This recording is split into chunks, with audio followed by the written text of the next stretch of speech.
सारनशीलन पृष्ठ 196। पिछली 10 गाथाओं और 2 कलशों के बाद जो आचार्य जयसेन की 3 गाथाएं प्राप्त होती हैं उनकी चर्चा चल रही है और उनके बारे में अपने 4 कमेंट्स पढ़ लिए थे। अब ये 5वां है, चौथे से चलाते हैं। प्रथम गाथा में शुद्ध पद का अर्थ द्रव्य कर्म, भाव कर्म और नो कर्म से रहित किया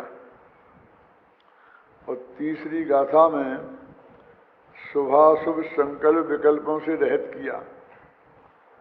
इसका कारण यह प्रतीत होता है कि पहली गाथा में संग माने परिग्रह को छोड़ने की बात है और तीसरी गाथा में पुण्य भाव को छोड़ने की बात है।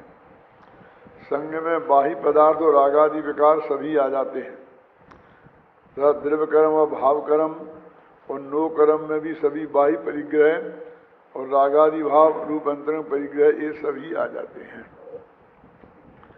इसमें कहता संग को छोड़कर, तो संग को छोड़ के कहा तो उसमें उन्होंने नो कर्म रूप पर द्रव्य, ज्ञानावरणादि रूप कर्म भी पुद्गल के परिणाम, द्रव्य कर्म, भाव कर्म और नो कर्म से रहित। दूसरी जगह उन्हें अकेले विकल्पों से रहित बताना था, इसलिए रागादि भाव रूप इसकी बात करी।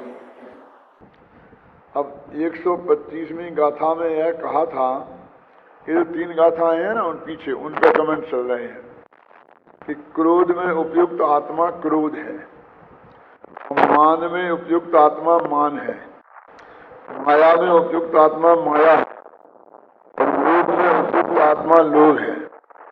माने क्रोध, मान, माया और लोभ ये चारों कसायों से अभेद मानकर ये बात की जा रही है। प्रवचनसार में ऐसी गाथाएं शुरू में ही आती हैं, 8, 9, 10, 11 में आती है बात कि शुद्धोपयोग से युक्त आत्मा शुद्ध है, शुभोपयोग से युक्त आत्मा शुभ है और अशुभोपयोग से आत्मा अशुभ है। ऐसे इस गाथा में 4 कसायों से आत्मा क्रोधी है ऐसा नहीं कह रहे, आत्मा ही क्रोध है। तो आत्मा ही क्रोध कहा तो अशुद्ध निश्चय नहीं लग गया, और आत्मा को क्रोधी कहते तो सद्भूत व्यवहार, उपचरित सद्भूत व्यवहार लग जाता है।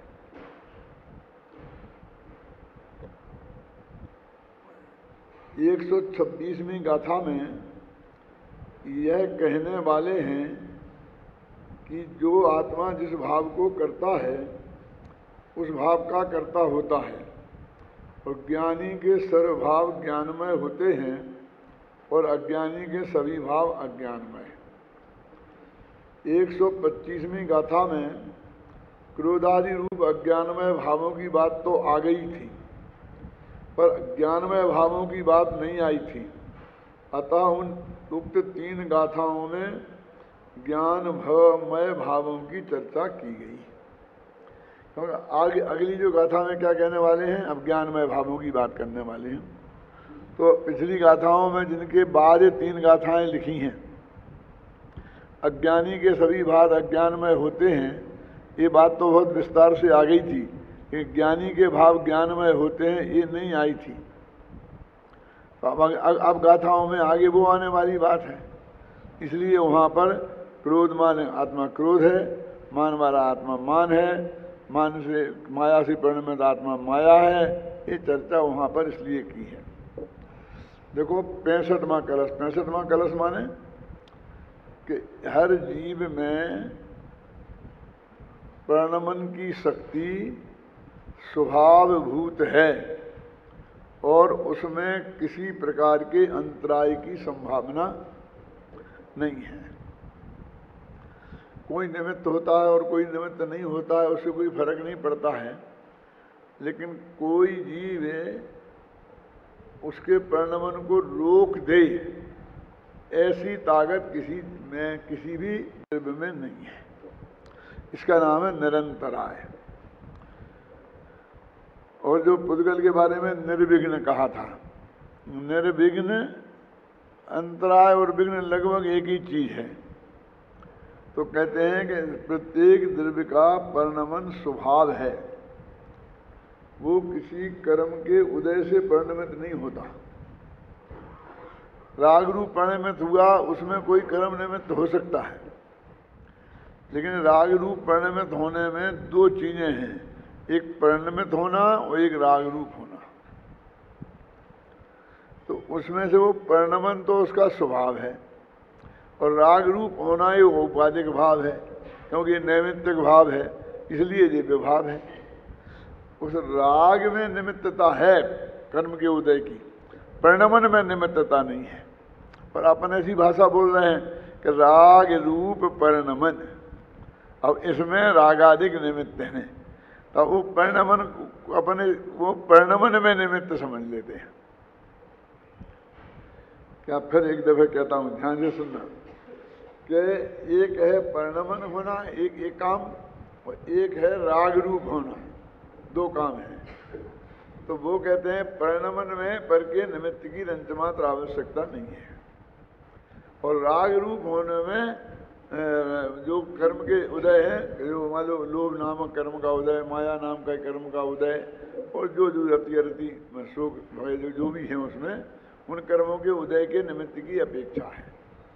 अब हम उसे भाषा में ऐसा बोलते हैं कि रागादि रूप परिणमन। अब राग रूप होना, तो हम एक काम मानकर और राग के साथ उस परिणमन को भी नैमित्तिक कार्य मान लेते हैं। अभी हम कहें तो लोग यही कहेंगे, हाँ राग रूप परिणमन औपाधिक भाव है, यही बोलते हैं, क्या नहीं बोलते हैं? अब वो कहते हैं कि दो हिस्से हैं इसमें, एक परिणमन अलग है, जो उसका स्वभाव है, उस स्वभावभूत परिणमन की शक्ति उसमें है, परिणमन तो होगा ही। अब इसके आगे एक बात और है कि भाई वो परिणमन तो होगा, परिणमन तो नहीं रुकेगा, लेकिन यदि कर्म का निमित्त नहीं होता और हम गाली नहीं देते तो उसका द्वेष रूप परिणमन नहीं होता, गुस्से रूप नहीं होता।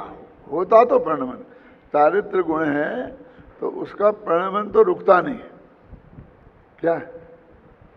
लेकिन हम गाली नहीं देते और वहाँ कर्म का उदय नहीं होता, अंतरंग और बहिरंग दोनों निमित्त नहीं मिलते, तो क्रोध रूप परिणमन नहीं होता, तो काय रूप होता बताओ? क्षमा रूप हो जाता है?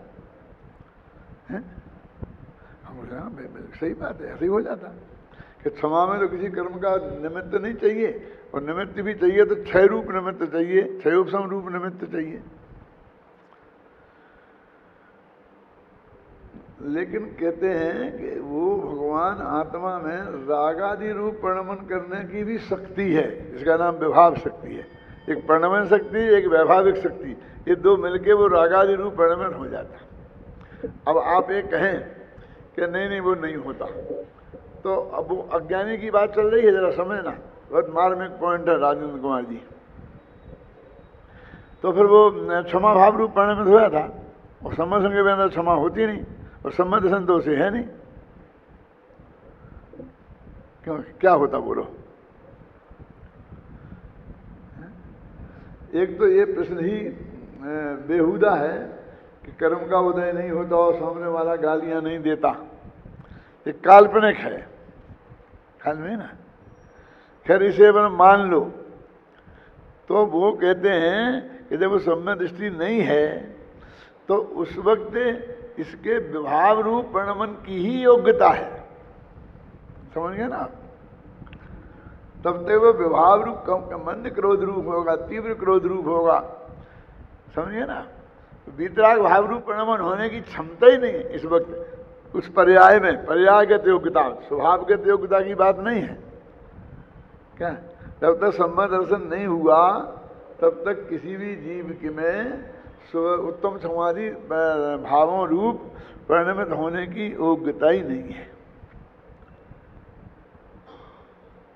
अब देखिए ये जो निष्कर्ष है, इससे कितना अंतर आता है कि पहले तो कहता गाली नहीं देता तो गुस्सा नहीं आता उसे, तो फिर वो उत्तम क्षमारूप रहता है, इसका मतलब ऐसा वो मानता है। तो गुस्से को पूरा उत्तरदायित्व वो सामने वाले की गाली पे डाल दिया। तो इससे नुकसान क्या हुआ कि अब जब जब मेरे को गुस्सा नहीं आए, इसके लिए उसे मैं गाली नहीं देने दूँ। अब एक के साथ तो ऐसा हो ही जाए, अब लोग के जितने भी पदार्थ हैं जीव गाली देने वाले, वो सारा कोई मुझे गाली नहीं दे, कोई मेरे को छेड़े नहीं, कोई मेरे को चिढ़ाए नहीं है, तो ये सारे जगत के ऊपर इसका काम चला जाता है कि अब मुझे गुस्सा नहीं आने के लिए ये करना चाहिए। और लोग उपदेश देते हैं कि तुम दूसरों को गालियां मत दो तो दूसरे तुम्हें नहीं देंगे, इसलिए सुधर जाओ, ख्याल में आई ना ऐसा। लेकिन सर्वज्ञ को भी गाली देने वाले हैं ना लोग में, वीतरागी भगवान को भी मैं अज्ञानी मिथ्यादृष्टि कहने वाले लोग हैं ना, भगवान महावीर के भी विरोधी हैं ना इस जगत में। बोलिए,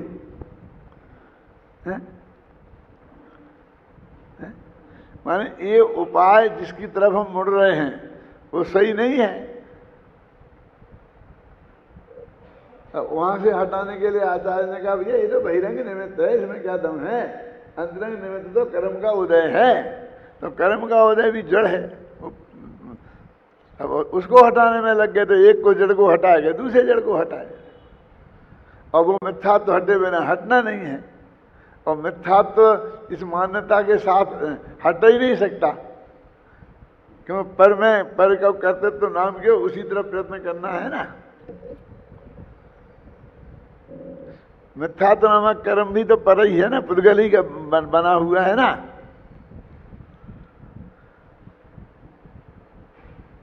तो अब क्या उपाय है, वो जो क्रोध रूप प्रजा आ रही है वो उस जीव की ही परिणाम और वैभाविक ये दो शक्तियां हैं, और उनका उस समय के प्रणमन की योग्यता से ही हुआ। ये गुरुदेव ने बहुत बारीकी से इस बात को समझाया जो लोगों की समझ में नहीं आता। अब इसमें हमें लगता है कि जो गलती हम अभी सामने गाली देने वाले के माथे मर रहे थे और कर्म के उदय के नाम पे मर रहे थे, वो हमने अपने आत्मा में ले ली। ये कौन सी बुद्धिमानी की? क्या यहाँ कोई ऐसा गंदा काम हुआ और वो किसी दूसरे के माथे पे मरा जा रहा था, ये समझे ना, दूसरे के माथे पे मरा जा रहा था, तो हमने उसको अपने माथे पे लिया, तो हम कहते हैं हमने कौन सी बुद्धिमानी की, साले को जाने दे दीजिए। कश्मीर में अशांति क्यों है? तो जो अशांति करने वाले आतंकवादी हैं वे कहें कि मुख्यमंत्री आयोग है, ये हिंसा को रोक नहीं पाया, ये लॉ एंड ऑर्डर ही नहीं कर सकता है, छोकरा को बैठा दिया है गद्दी पे। क्यों? अरे झगड़ा करने वाला तू है तू अशांति फैलाने वाला तू है, हत्याएं करने वाला तू है, तो अपने ऊपर तो लेता नहीं है। और मुख्यमंत्री अयोग्य हो सकता है, मुख्यमंत्री भी अयोग्य होगा कि नहीं होगा? क्यों क्यों? और मुख्यमंत्री कहे मैं क्या करूंगी, तो आतंकवादियों ने किया, तो भी ये कहेंगे कि नहीं साहब आपको अपने नैतिक जिम्मेवारी तो स्वीकार करनी ही पड़ेगी। कहते कि नहीं कहते? हम जानते हैं आपने कुछ नहीं किया, लेकिन नैतिक जिम्मेवारी तो आपको लेनी ही पड़ेगी। हाँ, मैं तो कड़क ऑर्डर दे दिया था, पुलिस ने नहीं सुनी, उन्होंने नहीं की कार्रवाई, तो फिर तो आप योग्य मुख्यमंत्री प्रधानमंत्री सिद्ध हो जाएंगे कि पुलिस वाले ने आपकी नहीं सुनी। क्यों? एक कर्मचारियों ने मेरी नहीं सुनी, ऐसा कहकर क्या कोई आदमी उस अपराध से मुक्त हो सकता है?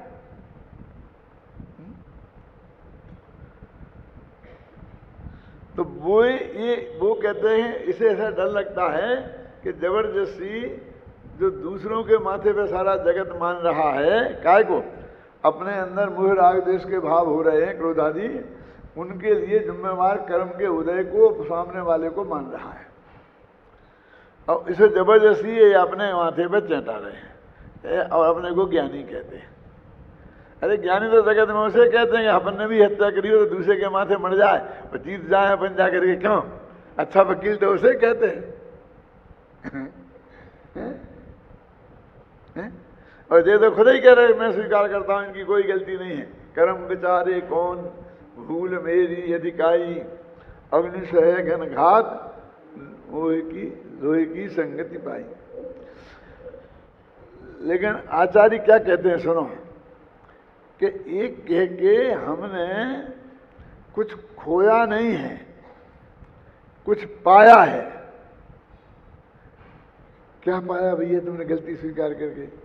कि वो गलती मेरी गलती से हुई तो मैं उस गलती को मेट सकता हूं, क्योंकि मैंने गलती की तो मैं मेट सकता हूं। यदि मैंने किए ही नहीं तो उस गलती को मैं कैसे मेट सकता? अब समझ में आएगा नहीं है? तो हमने उसे स्वीकार करके उससे बचने का उपाय अपने हाथ में ले लिया है, स्वाधीन हो गया उसके लिए। अब हमारा काम सरल हो गया। देखो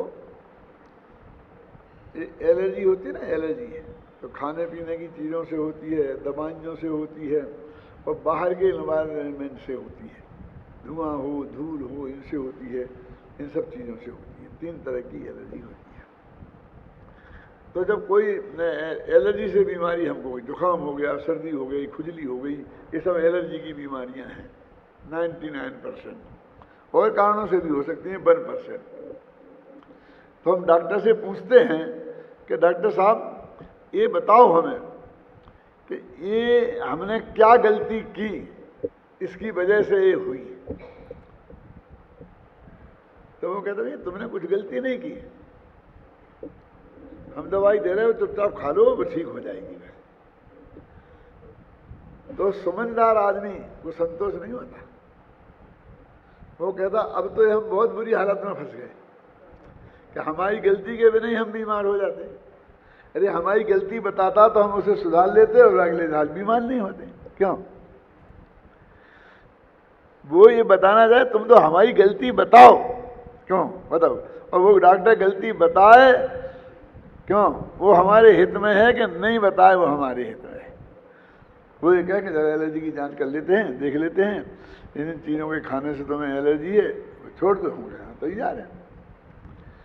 क्यों कि उन चीज़ों के खाने में जो हमें आनंद है उससे खाने से जो हमें तकलीफ हो रही वो बहुत ज़्यादा बड़ी है। क्यों कि दवाई तो, हाँ ये दवाई भी खाएंगे, लेकिन वो कहता है कि भैया हम तुमसे कह रहे तुम्हारी कोई गलती नहीं है, ना कोई दवा से है तुम्हें, ना कोई खाने पीने की चीज़ से है, काय से है, ये वायुमंडल से है। ये आकाश में बादल आए ना और उनसे जो नमी आई उससे तुम्हें एलर्जी है। बोलो क्या करें? अब हम आकाश के बादल हटा सकते हैं क्या? इसलिए तो कहते हैं तुमसे कहते हो कारण मारण मत खोजो। ये तुम सांस लेते हो ना इसलिए दमा हो जाता है, हवा में ऐसे तत्व हैं अभी। अब हम क्या करें? फिर हमें ये करना पड़ता है, जैसे अभी गोष्ठी की थी अपन ने पर्यावरण की शुद्धि के लिए, भैया पटाखे मत चलाओ, इससे फिर लोगों को, दमा वालों को बहुत तकलीफ हो जाती है। ये अपन बोल रहे थे ना, अब पर्यावरण को शुद्ध करना इतना आसान है क्या? यदि हमसे कहते कि तुम केला मत खाना तो हम तो जिंदगी भर को छोड़ देते हैं। हमसे एक कहते कि ये दवाई नहीं खाना तो हम छोड़ देते। लेकिन अब ये सारी दुनिया में हवा में नमी है, हवा में धूल है, हवा में मिट्टी है, क्यों? अब उसकी वजह से होता है, तो अब हम क्या करें बोलिए? तो यही बातें हैं कि अभी हम ये मान रहे हैं कि हवा में कोई भी कहीं गालियां देगा, कहीं भी कुछ हो जाएगा, कहीं कोई कर, माना जो बिल्कुल पर के अधीन हमारी थी, अब हमें पता चल गया कि हमारे में भी राग रूप प्रणवन करने की योग्यता थी। ख्याल में आई ना? ये हमारी गलती से ही हुआ है। अब हमारे अंदर बात आ गई। तो दिखता ये है कि हमने बहुत बड़ी गलती की है स्वीकार करके, लेकिन वास्तव में बात अपने हाथ में लेना है। क्या?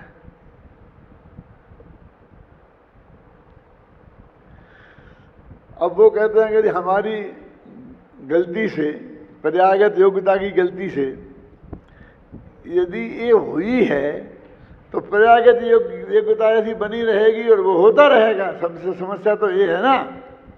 अब उसे योग्यता को थोड़ी हम मैट सकते हैं। योग्यता तो कहते ही उसे हैं जिसे मैटा नहीं जा सके। अब एक समस्या हमारी खड़ी होगी।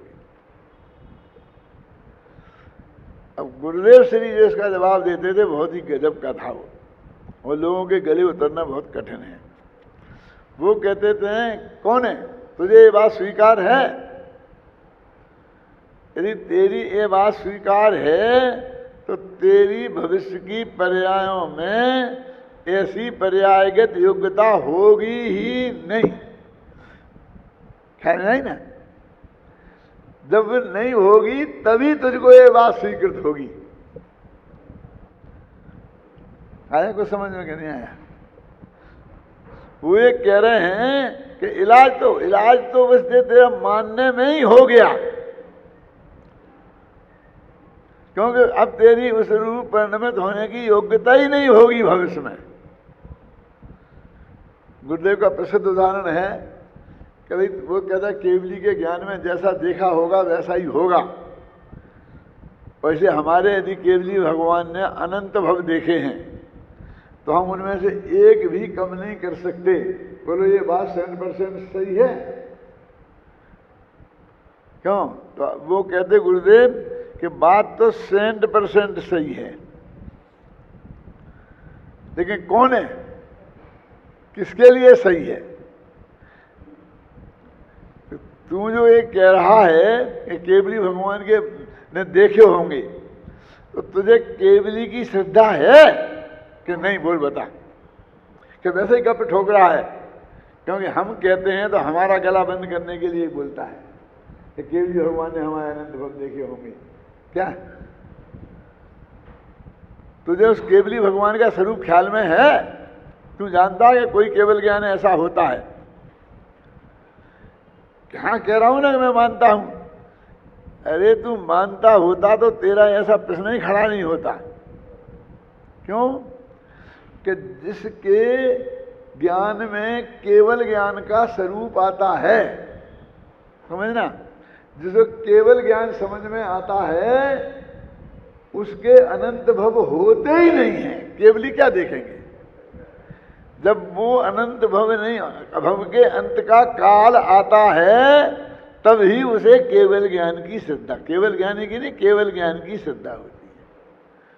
हमने केवल ज्ञानी पे शंका करके कि भगवान महावीर भविष्य की जानते थे कि नहीं जानते थे, ख्याल में आई ना? महावीर को गाली नहीं दी, अपने उस ज्ञान स्वभाव से इनकार किया कि जिसमें 3 लोक और 3 काल के सब पदार्थों की जानने की सामर्थ्य है। समझ रहे हैं?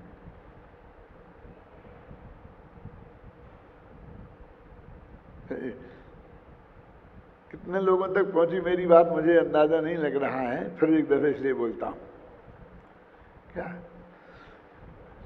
वो ये कहते हैं कि ऐसा जो आदमी कह रहा है कि हमारे केवली ने अनंत भव देखे होंगे तो हम एक भी कम नहीं कर सकेंगे हमारे, तो ये जो भाषा है, तू ऐसा बोल कि जिसके अनंत भव हैं, केवली ने जिसके अनंत भव देखे वो एक भव उसके कम नहीं हो तो हम मान लें। वो तो ऐसी भाषा बोलता है कि हमारे भगवान जी अनंत भव देखे हैं तो हम एक भी कम नहीं कर सकते, तो हमें माता क्यों मारते हो कि हम ये मान लें, ये मान लें, ये मान लें। तो वो तुझे तू तो हमारा गला पकड़ने के लिए कहता है, तुझे केवली की श्रद्धा ही नहीं है, केवल ज्ञान का स्वरूप ही तेरे ख्याल में नहीं है। कि क्या स्वरूप है केवल ज्ञान का? कि जिसको केवल ज्ञान की श्रद्धा होती है उसके अनंत भव होते ही नहीं। देखो अब इसे करुणान योग से मैं पुष्ट करता हूं। करुणान योग से कैसे होगा?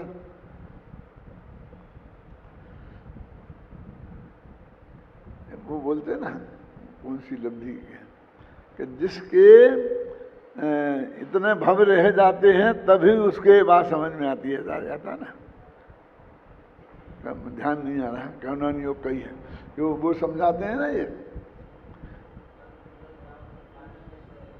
हाँ, अर्ध पुद्गल परावर्तन काल शेष रहे तो सम्यक दर्शन की बात समझ में आएगी। तो जो जिसका अभी अनंत एक पुद्गल परावर्तन काल भी है तो उसके समझ में नहीं आएगी। और एक और, ये तो तुमने अच्छा बता दिया, लेकिन इससे भी और अच्छा है, इससे भी और बहुत अच्छा है। करुणानिधि योग कहता है, वो कहता है ना, अंता कोड़ा कोड़ी प्रमाण देना चाहिए। क्या बोलते हैं? 5 लब्धियों में है, प्रायोगिक लब्धि में, कि उसका वो मुथ्यात्व कर्म का उदय अंता कोड़ी की सत्ता माने स्थिति अंता कोड़ा कोड़ी होना चाहिए, कोड़ा कोड़ी के भीतर ही भीतर होना चाहिए, तो ही उसे ये बात प्राप्त होगी। ये क्या बताता है कि उसको ये बात समझ में आएगी तो उसके पहले उसको ऐसी स्थिति आ जाएगी, तब आएगी समझ में, उसके पहले आएगी नहीं। हमारे समझ में यदि आनी रही है तो हम तो ये कह देंगे कि तेरी अभी स्थिति बहुत ज्यादा है। करुणानिधि योग तो वास्तव में यही जवाब देगा। है? क्या कहेगा? पुरातन सार की 79वीं गाथा में कहा ना,